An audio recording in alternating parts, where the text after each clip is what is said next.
네, 반갑습니다. 성도 여러분. 네, 5월 셋째 주 수요 저녁 예배 드리도록 하겠습니다. 첫 찬양은 찬송가 309장 목마른 내 영혼 함께 찬양하시겠습니다.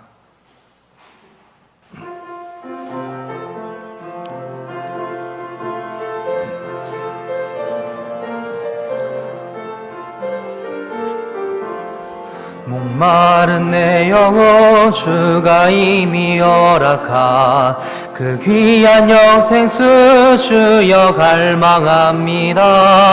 그 약속 따라서 힘써 간구하오니 오 주여 내 기도 어서 들어주소서.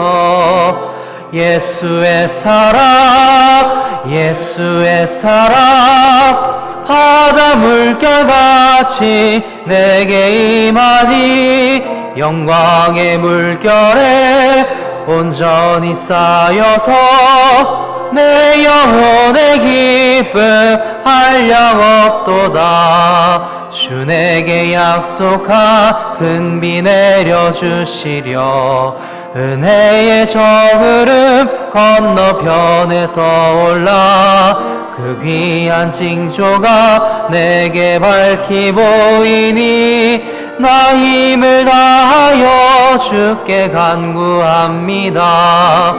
예수의 사랑 예수의 사랑 바다 물결같이 내게 임하니 영광의 물결에 온전히 쌓여서 내 영혼의 기쁨 한량 없도다. 은혜의 소낙비 지금 흡족히 내려 구원의 큰 강물 흘러 차고 넘쳐서 내 추한 모든 죄 모두 씻어버리니 나 지금 은혜를 충만하게 받았네. 예수의 사랑 예수의 사랑 바다 물결같이 내게 임하니 영광의 물결에 온전히 쌓여서 내 영혼의 기쁨 한량 없도다. 그 차고 넘치는 주의 은혜의 물결 힘차게 밀려와 내게 만족합니다. 오 할렐루야로 주를 찬송하오니 내 맘의 기쁨이 항상 충만함이라. 예수의 사랑 예수의 사랑 바다 물결같이 내게 임하니 영광의 물결에 온전히 쌓여서 내 영혼의 기쁨 한량 없도다. 아멘. 다음 찬양은 찬송가 488장 이 몸의 소망 무언가 함께 찬양하시겠습니다.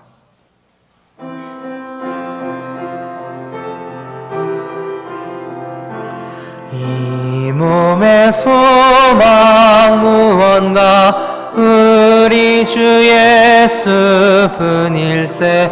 우리 주 예수밖에는 믿을 리 아주 없도다. 주 나의 반석이시니 그 위에 내가 서리라. 그 위에 내가 서리라.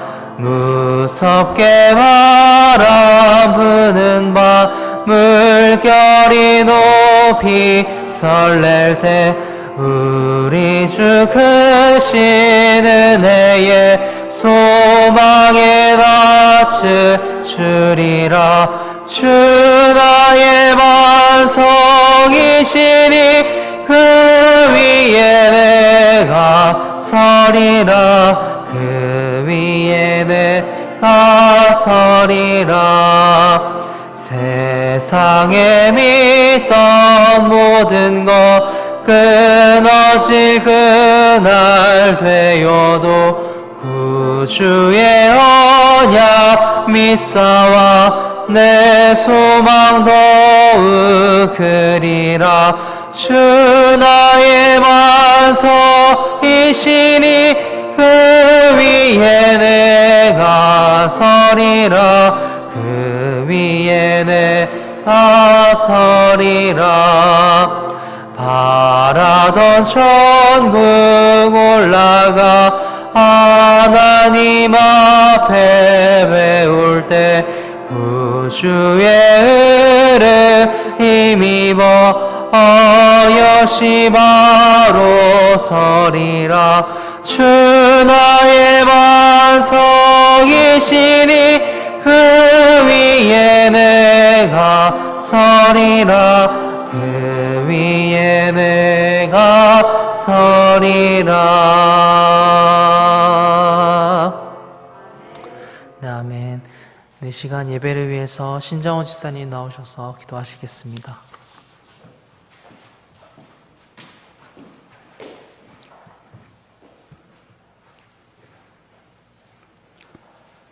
저희들을 구원해 주신 고마우신 하나님 아버지, 이 시간에는 주님의 자녀들이 진리의 말씀이 풍성한 주님의 몸된 교회에서 주님을 찬양하고, 또한 각자 있는 처소에서는 실시간 영상을 통해서 다 같이 수요일 저녁 예배를 드릴 수 있도록 인도해 주신 아버지 하나님께 먼저 감사를 드립니다.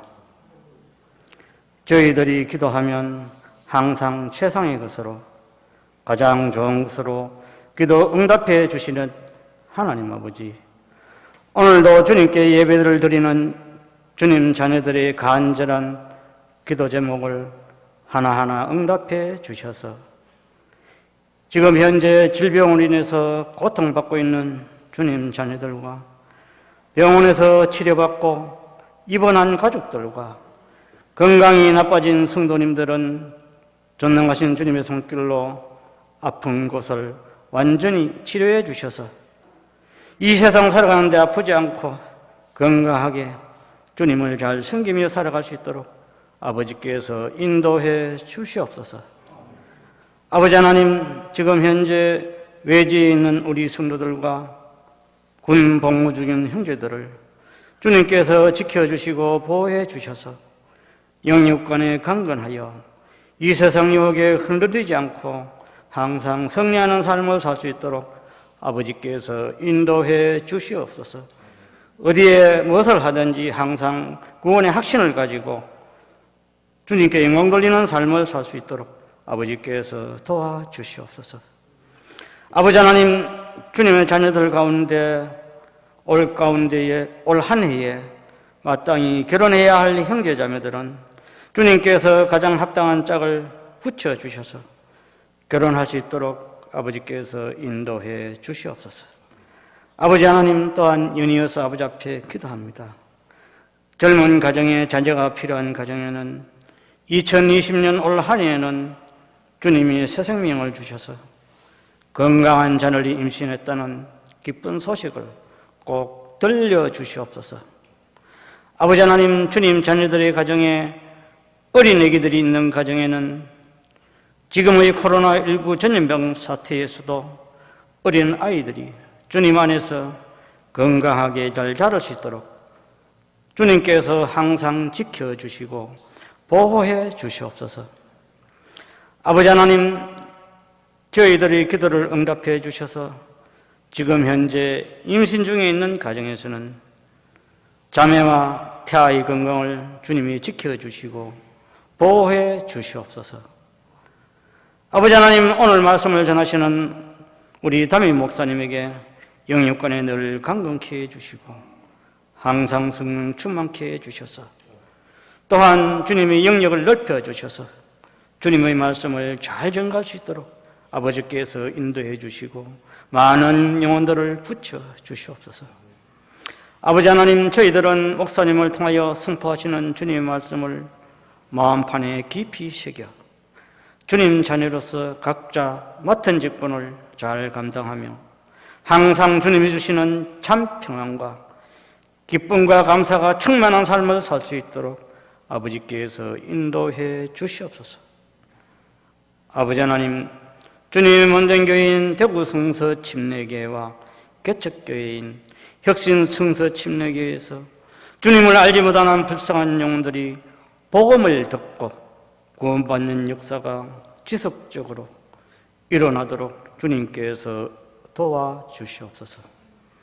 아버지 하나님, 이번 코로나19 전염병 사태가 하루속히 끝나게 해 주셔서 주님 자녀들이 마음 놓고 다 함께 모여 평안하게 주님께 예배를 드리고 서로 간의 사랑의 기제를 나눌 수 있도록 아버지께서 인도해 주시옵소서. 이 모든 말씀 예수님의 이름으로 기도했습니다. 아멘.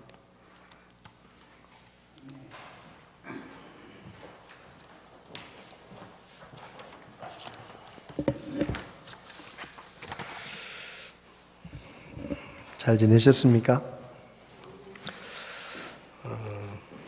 오늘 우리 고등학교 3학년들이 오랫동안 학교를 못 가다가 학교에 갔습니다. 학생들이 어떻게 하든 학교를 안 가는 걸 더 좋아하는데 하도 학교를 못 가니까 학교 가고 싶다고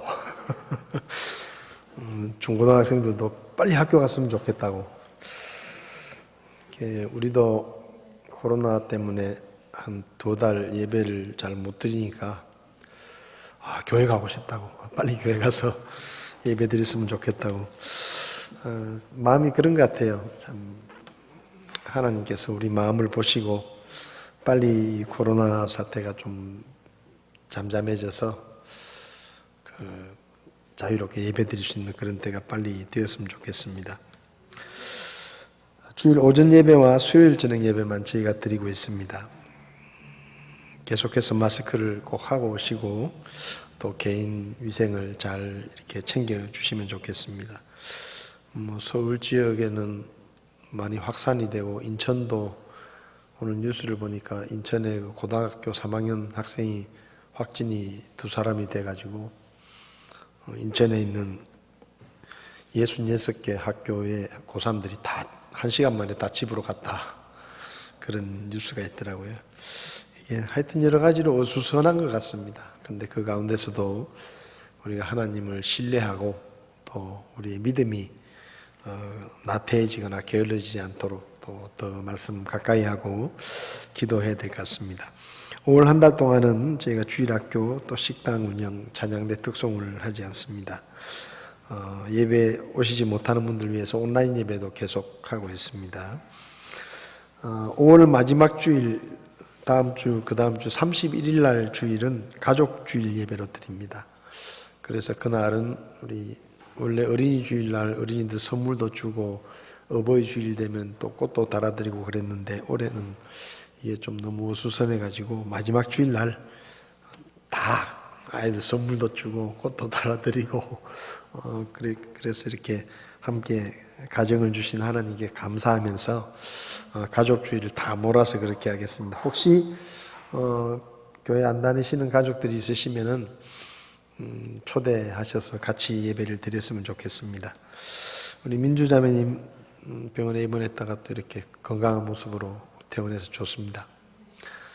건강을 위해서 계속 기도해 주시고, 우리 오정수 자매 남편 되시는 분은 지금 원래 그 경북대 병원에서 항암 치료를 하려고 했는데 체력이 좀 뒷받침이 안 돼가지고 지금 가톨릭 병원에 입원을 해가지고 체력을 지금 몸을 만들고 있습니다. 그래서 내일쯤에 다시 경북대 병원에 가서 한번 체력 검사를 해가지고 체력이 뒷받침이 되면 항암 치료를 한 4번, 3번, 4번 정도 이렇게 예방 차원에서 하는 거기 때문에 그래도 항암 치료를 하는 것 자체가 마음에 부담이 많이 되고 또 몸이 힘들기 때문에 특별히 기도해 주셔서 잘 치료됐으면 좋겠습니다. 우리 김흥식 형제님 또 임재훈 형제님 위해서 계속 기도해 주시고 교회 안에 몸이 불편하신 분들 또 연로하신 분들 건강을 위해서 특별히 기도해 주시면 좋겠습니다. 날씨가 더워지면 마스크 끼는 것도 좀 힘이 드는데 그래도 올해는 어쨌든 뭐 아무리 더워도 이 위생을 위해서 마스크를 끼는 일을 계속해야 될 것 같습니다. 젊은 사람들은 좀 나은데 연세 드신 분들은 많이 불편하실 것 같아요. 그렇더라도 또 하나님께서 우리 성도들 가정을 지켜주시고 건강을 잘 지켜주시도록 기도해 주시면 좋겠습니다. 또 선교하는 선교지들, 교회들 위해서 기도해 주시고 해외 선교사님들도 요즘 많이 코로나 때문에 여러 가지 사역에 제약들이 많이 있으신데 또 건강을 지켜주시고 그 사역 가운데 하나님이 도와주시도록 계속 기도해 주시면 좋겠습니다.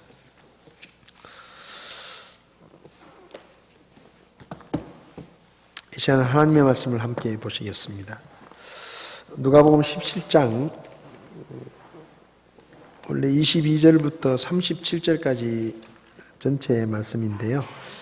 22절부터 30절까지 말씀만 읽겠습니다. 누가복음 17장 22절부터 30절까지 말씀을 제가 한 절 읽고 여러분이 한 절 읽고 교독하시겠습니다. 제가 먼저 읽겠습니다.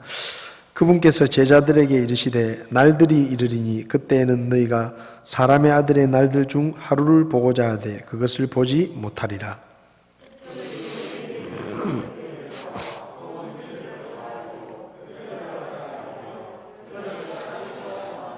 번개가 하늘 아래 이쪽에서 번쩍이어 하늘 아래 저쪽까지 빛을 내는 것 같이 사람의 아들도 자기 날에 그러하리라.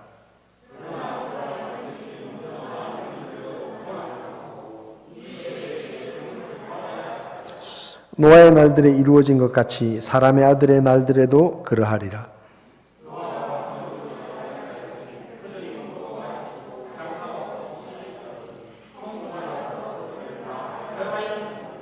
마찬가지로 롯의 날들에도 그와 같았으니 그들이 먹고 마시고 사고 팔고 심고 건축하였으되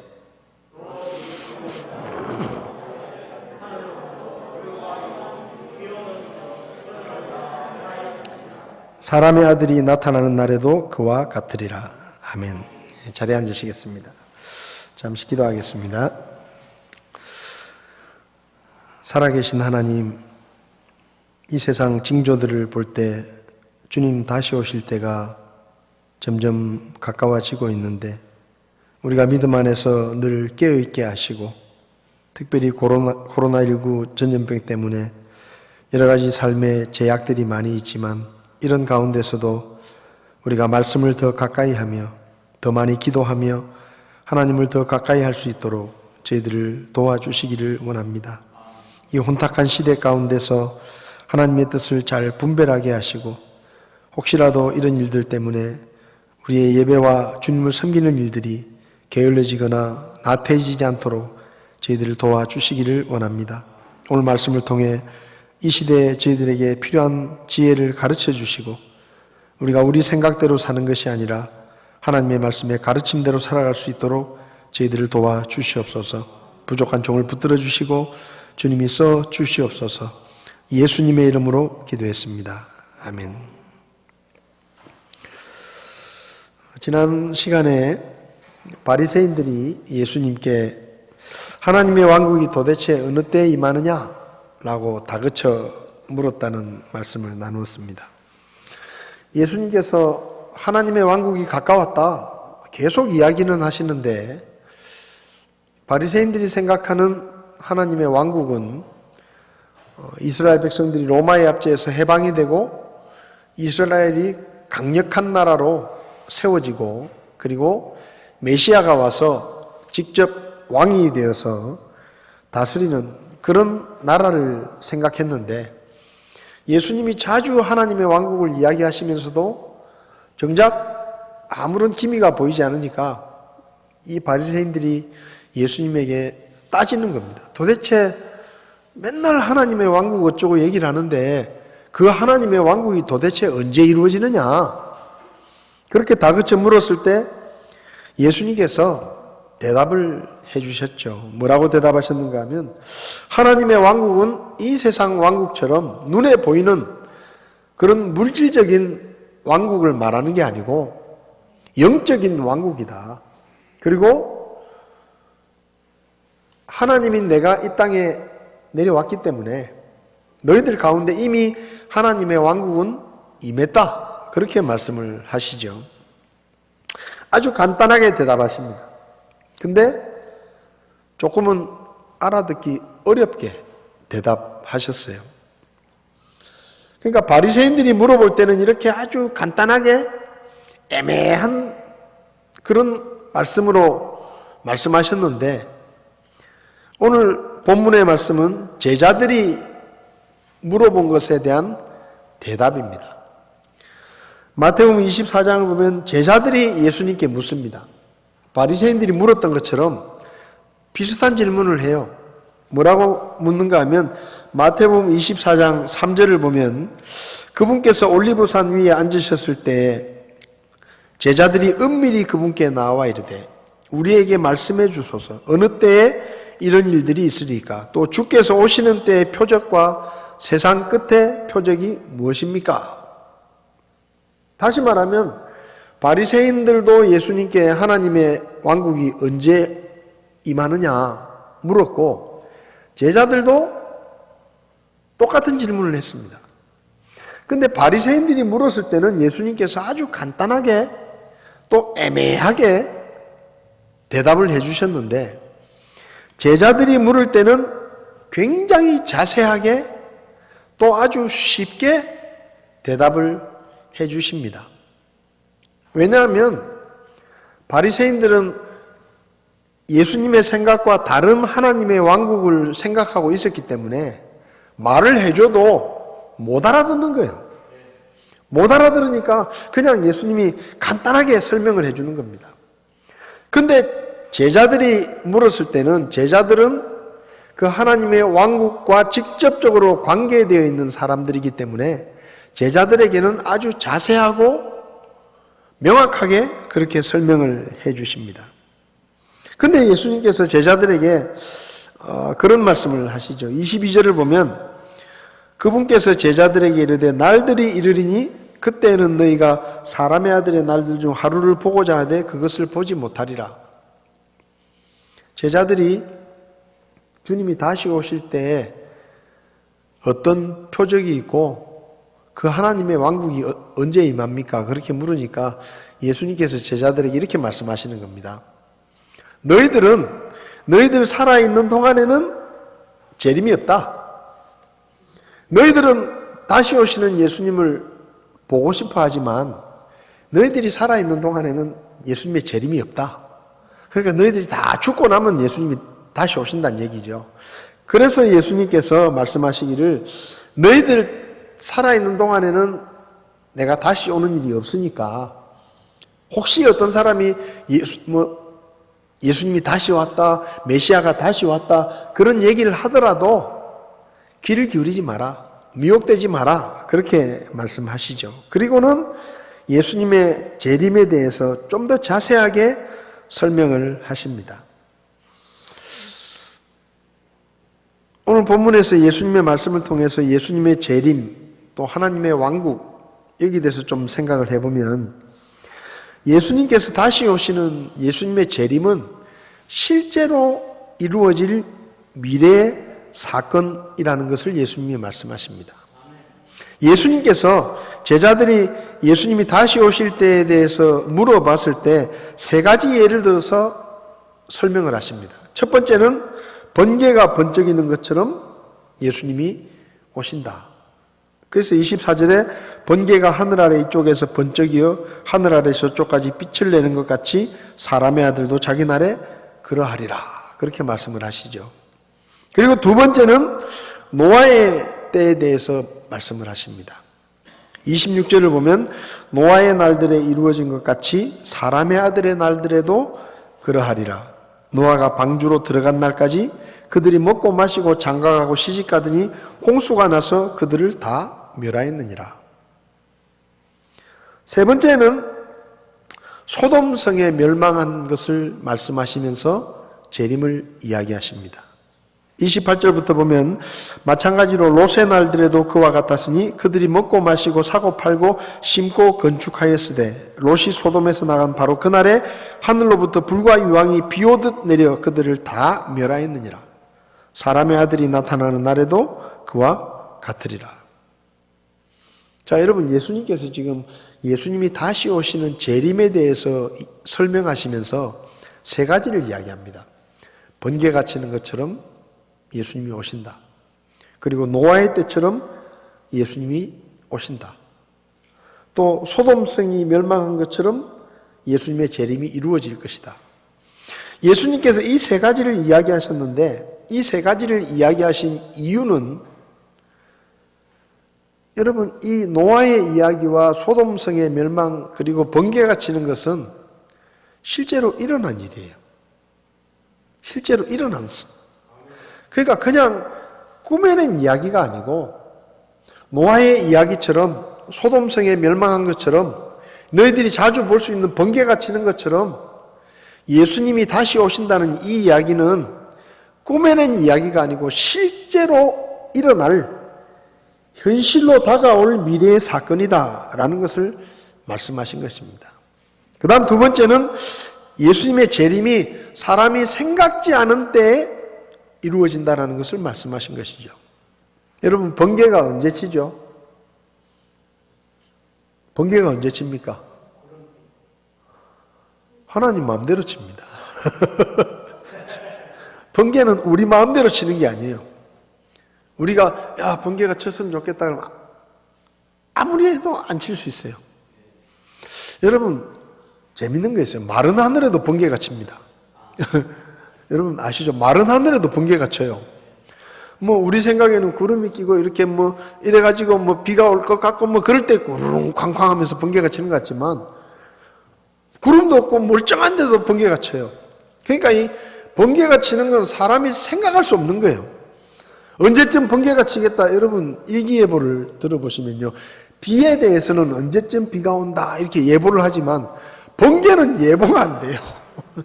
몇 시부터 몇 시 사이에 번개가 칩니다. 이런 예보를 거의 못합니다. 왜냐하면 이건 아무도 알 수 없는 거예요. 노아의 때도 여러분 비가 쏟아졌죠. 언제 비가 왔죠? 갑자기 오는 겁니다. 갑자기 하나님이 정하신 때에. 그리고 어마어마한 비가 내려서 홍수가 났어요. 사람들이 생각하지 않은 때. 에이, 지금까지 비가 한 번도 안 왔는데 무슨 하늘에서 물이 떨어져 가지고 비가 오냐. 사람들은 그렇게 생각했어요. 노아가 끊임없이 이야기해도 안 믿었습니다. 근데 갑자기 비가 내리기 시작했죠. 소돔과 고모라 성이 멸망할 때도 마찬가지였습니다. 오죽하면은 롯이 자기 사위가 될 사람들에게 가서 이 소돔 성이 멸망하니까 우리하고 같이 도망가자. 그러니까 성경을 보면 그들이 롯의 말을 농담으로 여겼다. 농담으로. 말도 안 되는 소리 한다. 이 소돔이 어떻게 망하겠느냐. 이렇게 풍요로운 땅이 어떻게 망하느냐. 근데 순식간에 망하는 거예요. 예수님의 재림은 그와 같다는 거예요. 아무도 생각하지 않은 때에 예수님이 오신다는 것입니다. 예수님의 재림은 예수님이 직접 약속하신 미래 사건입니다. 요한복음 14장을 보면 예수님께서 말씀하시죠. 14장 2절 3절을 보면 예수님께서 내가 다시 와서 너희를 내게로 받아들여 내가 있는 곳에 같이 있게 하시겠다라고 말씀하시면서 내가 다시 오겠다라고 말씀하십니다. 그러니까 예수님이 다시 오신다는 얘기는 예수님이 직접 제자들에게 약속하신 말씀이에요. 그리고 요한계시록 22장에도 보면 요한계시록은 예수님께서 사도 바울에게 미래에 되어질 일들을 보여주시면서 그것들을 기록해서 누구한테 보내라 했어요? 아시아에 있는 7교회 성도들에게 보내라 그랬습니다. 그러니까 교회 성도들에게 보내는 편지예요. 그죠? 미래에 될 일을 요한에게 보여주시고 요한이 자기가 본 것을 기록해서 예수님이 보내라고 하신 7개 교회 요한계시록을 써서 보냈는데 그 요한계시록 22장을 보면 7절에 보라 내가 속히 오리니 라고 말씀합니다. 내가 속히 온다. 22장 12절에도 보라 내가 속히 오리니 내가 줄 보상이 내게 있어 각 사람에게 그의 행위에 따라 주리라. 이 뭡니까? 이 말씀도 예수님의 말씀이에요. 예수님께서 제자들에게 내가 다시 와서 너희들을 내가 있는 곳에 데리고 가겠다라고 말씀하셨는데 요한계시록에서도 내가 속히 오겠다라고 말씀하셨습니다. 그러니까 예수님이 다시 오신다는 이야기는 예수님이 제자들에게 직접 말씀하신 약속입니다. 약속. 그 다음에 사도행전 1장을 보면 부활하신 예수님께서 제자들이 보는 앞에서 하늘로 올라가셨는데 제자들이 예수님이 하늘로 올라가는 것을 멍하니 쳐다보고 있을 때 천사들이 나타나가지고 천사가 제자들에게 말을 합니다. 뭐라고 말하는가 하면 여기 사도행전 1장 11절을 보면 또 그들이 이르되 너희 갈릴리 사람들아 너희가 어찌하여 서서 하늘을 바라보느냐 너희를 떠나 하늘로 들려 올라가신 이 동일한 예수님께서 너희가 그분께서 하늘로 들어가심을 본 그대로 오시리라.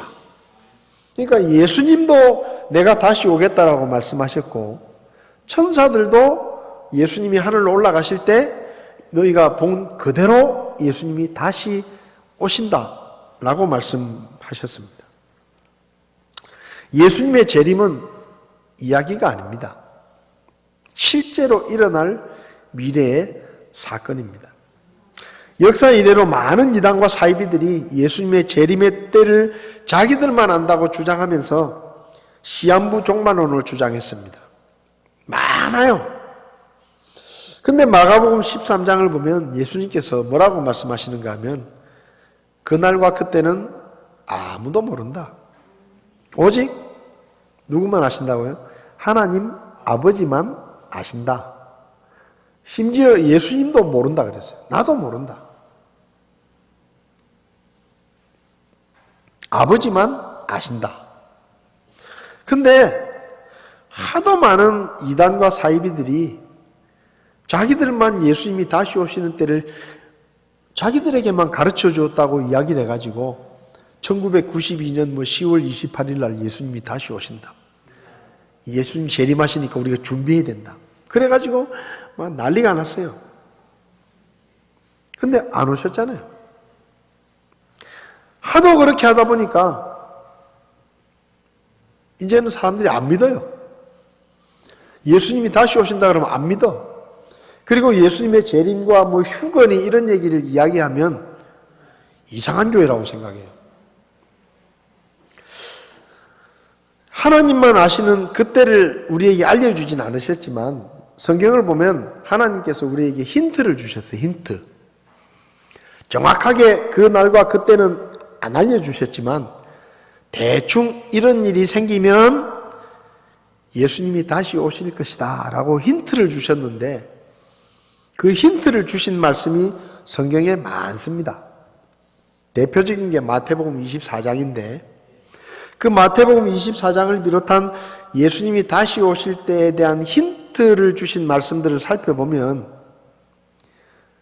기가 막히게 지금 우리가 사는 시대와 비슷해요. 전쟁의 소문이 있고 지진이 나고 전염병이 돌고 사람들이 무정해지고 영적으로 타락하고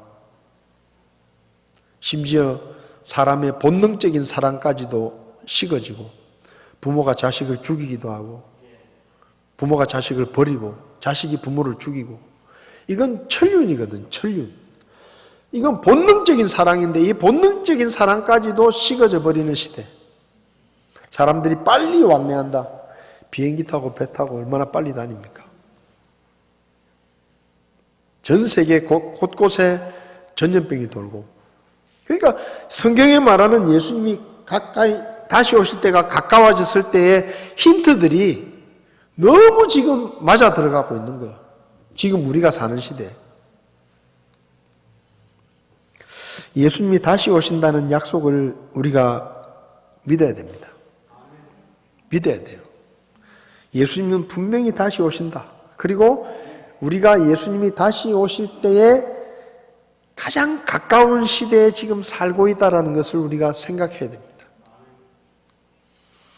주님이 다시 오실 때가 정말로 가까웠다는 것을 기억하고 우리가 이 세상이나 세상에 있는 것들을 사랑하지 말고 다시 오실 주님을 사모하면서 기대하면서 믿음으로 살아야 돼요.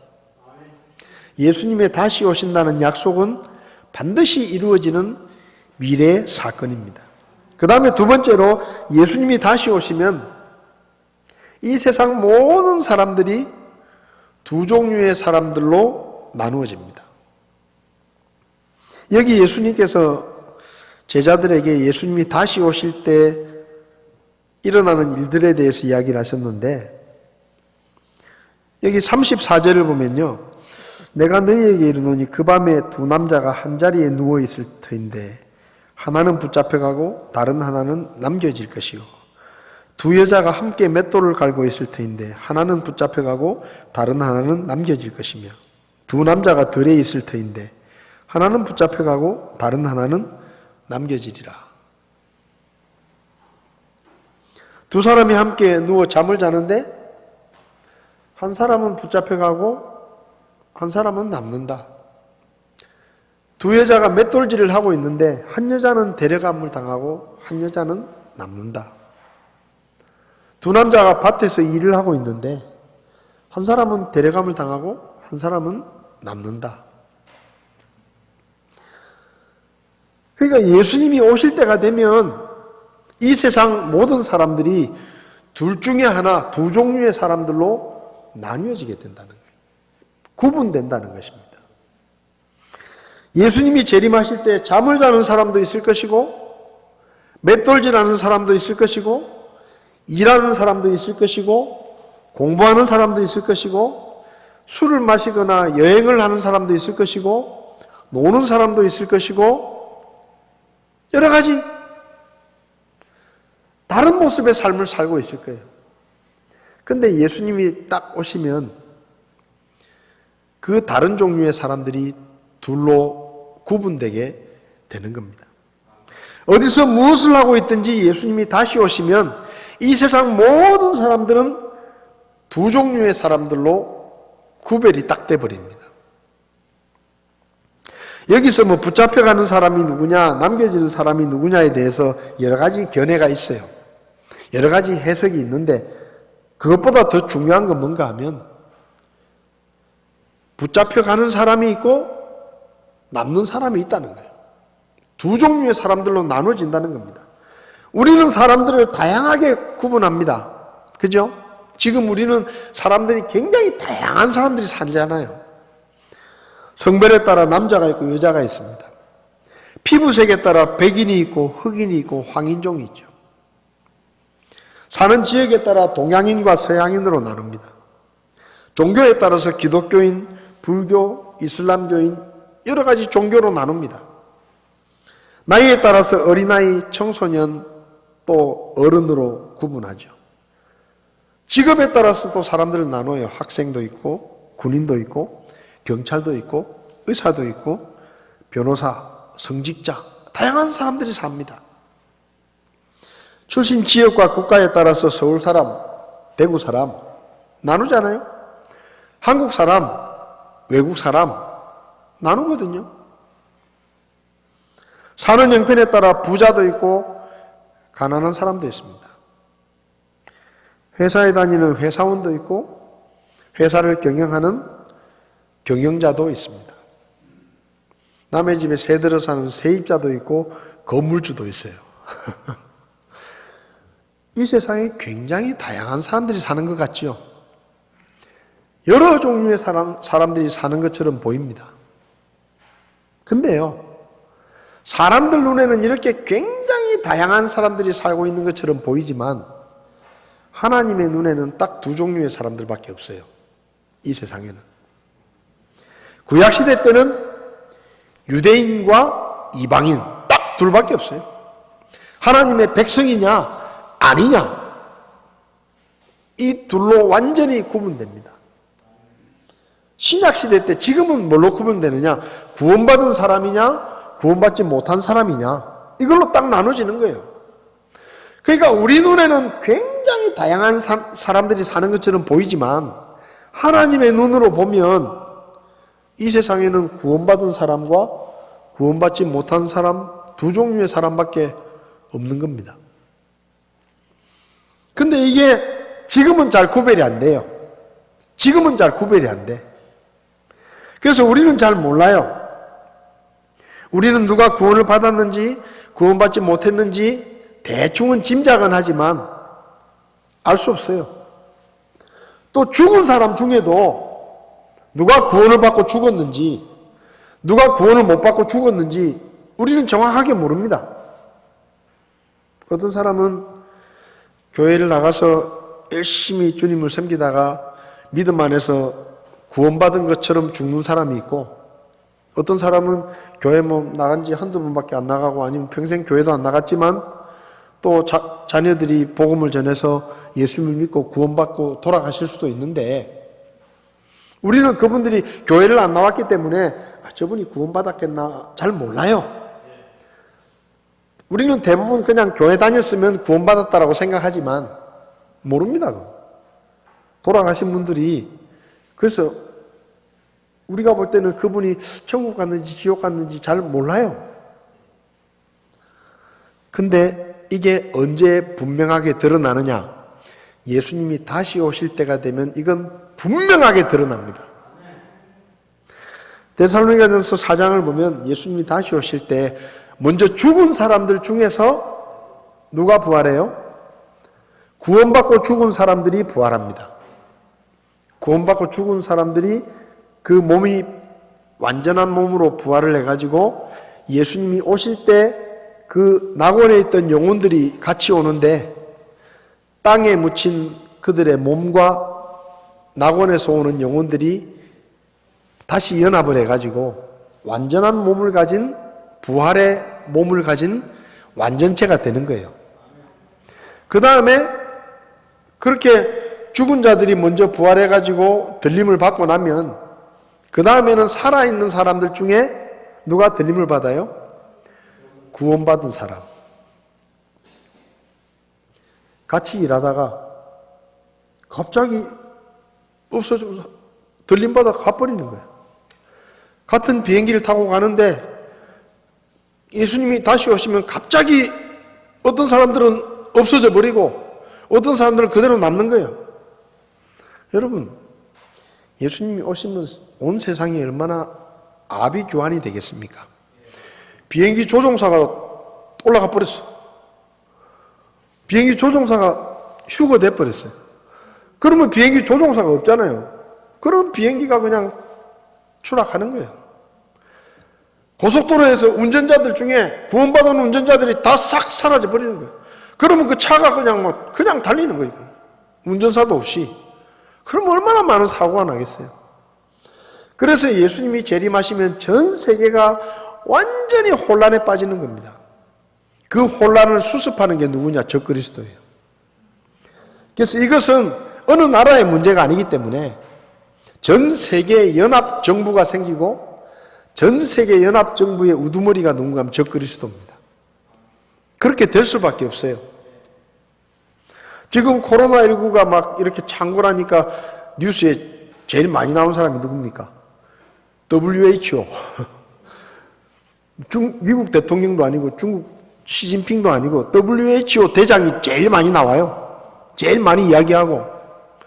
그러니까 전 세계적으로 믿는 사람이 다 들림을 받고 막 이 세상이 난리가 나면 이건 어느 나라 대통령이 수습할 수 있는 게 아니기 때문에 전 세계가 힘을 합쳐서 이 수습을 할 때 누가 등장하는가 하면 적그리스도가 등장하는 거예요. 어찌됐든 예수님이 다시 오시면 분명히 구분되는 거예요. 누가 구원받았는지 누가 구원받지 못했는지. 같이 차를 타고 가다가도 구원받은 사람과 구원받지 못한 사람이 완전히 나뉘어지는 겁니다. 예수님이 다시 오시면 이 세상 모든 사람은 두 종류의 사람으로 구분됩니다. 여러분들은 어떻게 될 것 같아요? 예수님이 다시 오신다. 그러면 여러분들은 들림을 받아서 데살로니가전서 4장의 말씀처럼 그 뒤에 살아서 남아있는 우리가 그들과 함께 구름들 속으로 채어 올라가 공중에서 주를 만나리라. 그리하여 우리와 항상 주와 함께 있으리라. 여러분은 구원의 확신이 있으십니까? 그럼 예수님이 다시 오실 때 여러분들은 들림을 받을 거예요. 제가 처음 이 말씀을 들었을 때 궁금한 게 있었어요. 일본의 스모 선수 같은 사람도 어떻게 휴거가 될까? 한 300kg 되는 일 몸무게. 일본 스모 한 300kg 막 체중 이런 사람들, 야, 저 사람들은 어떻게 올라갈까? 처음에 못 모를 때 그런 생각도 했었어요. 그리고 또 이렇게 천장이 다 가로막혀 있는데 이걸 어떻게 그냥 머리 부딪히는 거 아닌가? 그런 생각 다 하죠, 그죠? 근데 어찌됐든 우리가 변화된 몸으로 변화되면 예수님이 벽을 뚫고 들어오셨잖아요. 우리도 이 천장이 그냥 지나가는 거예요. 뭐 15층짜리 아파트 1층에 살아도 걱정할 거 없어요. 부딪히지 않고 그냥 싹 올라가는 거예요. 예수님이 오시면 구원받은 사람과 구원받지 못한 사람이 구분되는데, 그래서 우리가 뭘 해야 되느냐? 내가 진짜 구원받은 사람인지를 점검해야 돼요. 예수님이 다시 오실 때가 가까워졌기 때문에 내가 정말로 믿음에 있는 사람인가? 내가 구원받은 사람인가? 다시 우리의 구원을 점검하고 말씀에 비추어서 확인해 봐야 되는 겁니다. 그게 뭐예요? 예수님의 재림을 준비하는 것입니다. 올해가 2020년이니까 예수님이 다시 오시겠다고 약속하신 때로부터 한 2000년이 지났습니다. 사람들이 말해요. 2000년이 지났는데 예수님이 안 오시는데, 그리고 또 2000년 동안 너무 많은 거짓말을 했어. 많은 이단과 사이비들이 예수님이 언제 재림한다, 자기들만 알고 있다 그래가지고 준비해야 된다 막 했는데 막상 그날이 돼서 예수님이 안 오시는 거예요. 그게 거짓말이야. 하도 거짓말을 한 사람이 많으니까 이제 사람들이 안 믿는 거예요. 뭐 예수님이 다시 오시긴 뭘 와. 2000년 동안 아직 안 오셨는데, 그리고 뭐 지금까지 온다고 해가지고 사기친 사람 너무 많은데 안 왔잖아. 그러니까 뭐 그 거짓말이야. 그렇게 생각하면서 안 믿어요. 근데 예수님의 재림은 반드시 이루어집니다. 왜요? 하나님의 약속이에요. 성경에 기록된 하나님의 약속입니다. 반드시 이루어집니다. 그리고 그분이 오시면 누가 구원받았는지 구원받지 못했는지가 명백하게 드러납니다. 교회 안에 100명이 있는데 100명이 다 들림을 받을 수도 있고, 어떤 교회는 10명이 들림을 받고 나머지 90명은 남을 수도 있어요. 아무도 모르는 거예요. 예수님이 다시 오신다고 약속하셨는데 2000년 동안 그러면 왜 예수님이 아직 안 오시느냐? 베드로후서 3장 9절 10절을 보면 하나님의 약속이 왜 더디 이루어지는지에 대해서 이유를 설명하시는데, 그 이유가 뭔가 하면 한 사람이라도 더 구원받을 수 있도록 기회를 주시기 위해서 하나님이 참고 계시는 거다. 그렇게 말씀합니다. 여러분, 2000년 지났는데 왜 예수님이 안 오시냐? 지금 기다리시는 거예요. 참고 계시는 거예요. 여러분, 노아의 홍수가 언제 일어났죠? 노아의 홍수 기록을 보면 이렇게 기록되어 있습니다. 사람들이 생각하는 것이 항상 악하고, 그러니까 사람들이 끝까지 갈 때까지 참으신 거예요. 성경에서 제일 오래 산 사람이 누구죠? 무두셀라. 몇 년 살았죠? 무두셀라가 죽던 해에 홍수가 납니다. 그러니까 무두셀라가 쉽게 말하면 왜 그렇게 오래 살았느냐? 하나님이 기다리신 거예요. 기다리신 거예요. 무두셀라가 죽으면 홍수 심판이 일어나야 되는데, 그래서 제일 오래 산 거예요. 그러니까 하나님이 지금도 기다리시는 거예요. 지금도 왜 예수님이 아직 재림 안 하시느냐? 이 세상이 쉽게 말하면 하나님이 보실 때 뭔가 기대할 만하고 희망이 보이기 때문에 안 오시는 게 아니고, 이 세상은 악해질 만큼 악해졌는데 하나님이 기회를 주시는 거예요. 아직도 예수 믿지 않는 사람들 중에 한 사람이라도 예수 믿고 구원받으라고 기회를 주시는 거예요. 근데 중요한 거 있어요. 반드시 다시 오신다는 겁니다. 그래서 준비를 해야 돼요. 여러분, 재림을 준비하는 준비 중에 구원받지 못한 사람은 구원받는 게 준비입니다. 예수님을 믿고 구원받는 게 준비예요. 왜? 구원받아야 남겨지지 않는 거예요. 구원받아야 들림을 받고 예수님이 재림하실 때 영광스러운 예수님과의 만남을 갖게 되는 겁니다. 근데 구원받지 못하면 그냥 버림받는 거예요. 땅에 남겨지는 거예요. 그리고 어마어마한 고통을 당하는 겁니다. 구원받지 못한 사람은 다른 준비할 필요 없어요. 구원받는 게 준비예요. 예수님을 믿고 구원받는 것이 예수님의 재림을 제일 잘 준비하는 겁니다. 그 다음에 구원받은 사람은 어떻게 준비해야 되느냐? 디모데후서 4장을 보면 사도 바울이 우리에게 잘 이야기를 합니다. 디모데후서 4장 7절 8절을 보면 내가 선한 싸움을 싸우고 나의 달려갈 길을 마치고 믿음을 지켰은즉 이후로는 나를 위하여 의의 관이 예비되어 있나니 주곧 의로우신 심판자께서 그날에 그것을 내게 주실 것이요 내게만 아니라 그분의 나타나심을 사랑하는 모든 자들에게도 주시리라. 예수님이 다시 오심을 사모하는 사람들에게 의의 면류관을 주신다고 했는데 그 주님의 다시 오심을 사모하는 사람들이 어떻게 살아야 된다고 사도 바울이 말하느냐? 사도 바울처럼 살아야 되는 거예요. 선한 싸움을 싸워야 되는 거예요. 여러분, 힘들더라도 싸움터에서 도망가면 안 돼요. 싸움터를 떠나면 안 돼요. 끝까지 거기 머물러서 하나님이 세워주신 그 자리에서 믿음의 싸움을 계속해야 되는 거예요. 그게 재림을 준비하는 거예요. 그리고 하나님이 각자에게 맡기신 사명을 충성스럽게 감당하면서 내가 달려야 될 코스를 달리는 것이 끝까지 달려가는 것이 주님의 재림을 준비하는 겁니다. 그리고 주님 앞에 서는 날까지 변질된 복음과 왜곡된 잘못된 교리들을 받아들이지 않고 믿음을 지키는 거, 그게 주님의 재림을 준비하는 거예요. 우리 교회가 예수님의 다시 오심을 준비하는데 믿음을 지키는 게 중요한 겁니다. 교회가 얼마나 크냐가 중요한 게 아니에요. 믿음을 지켰느냐, 그게 더 중요한 거예요. 그게 우리가 주님의 재림을 믿는 자들이 준비하는 준비입니다. 마지막 준비는 뭐냐? 예수님의 재림을 사모하는 거예요. 여러분, 예수님의 재림을 사모하십니까? 예수님이 빨리 오셨으면 좋겠어요?